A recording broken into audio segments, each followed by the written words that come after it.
Quantum entanglement. Introduction. The fundamental concept of quantum physics is quantum entanglement.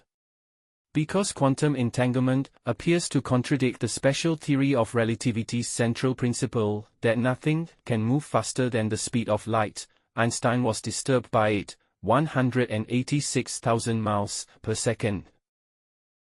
Abstract. Erwin Schrödinger first used the phrase quantum entanglement in 1935 to describe a mechanical phenomenon at the quantum level where two or more particles' quantum states must be defined in relation to one another even if they may be geographically apart.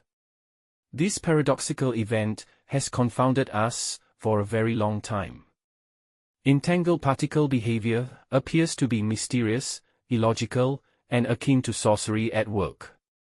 The successful and dependable principle of locality has led us to the achievements of 20th century physics. An entangled particle.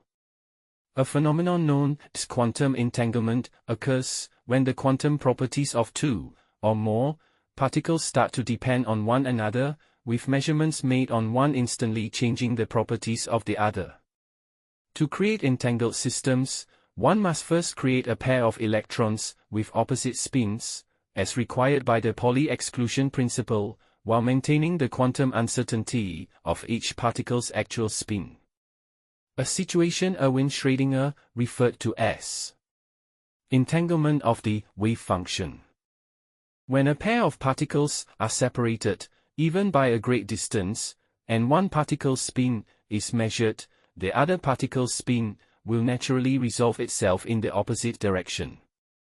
Einstein referred to this phenomenon as spooky activity at a distance, since it appears to violate relativity's laws and the velocity of light in an instant. An atom's nucleus is surrounded by a strong electric field, which causes a photon, a particle of light, to split into two particles. When it encounters this field, there are other ways to make entangled particles than this. The two particles produced by this process must have charges and spins such that the system's total charge and spin are zero because the photon has no charge and no spin. Because they need to be preserved, the aforementioned process produces an electron with a negative charge and a positron with a positive charge, both of which have opposing charges, E equals mc squared. Therefore, the system's net charge is zero. Spin-up or spin-down spins are two possible types of spin for both electrons and positrons. The system's resultant spin must be zero, therefore if one of the particles is spin-up, the second particle must be spin-down. The electron-positron system can exist in both of its potential states simultaneously when it is not being seen, as seen previously for the electron. As a result, the two particles behave as though they are only one and are always in different superposition states. These particles are considered to be intertwined or entangled.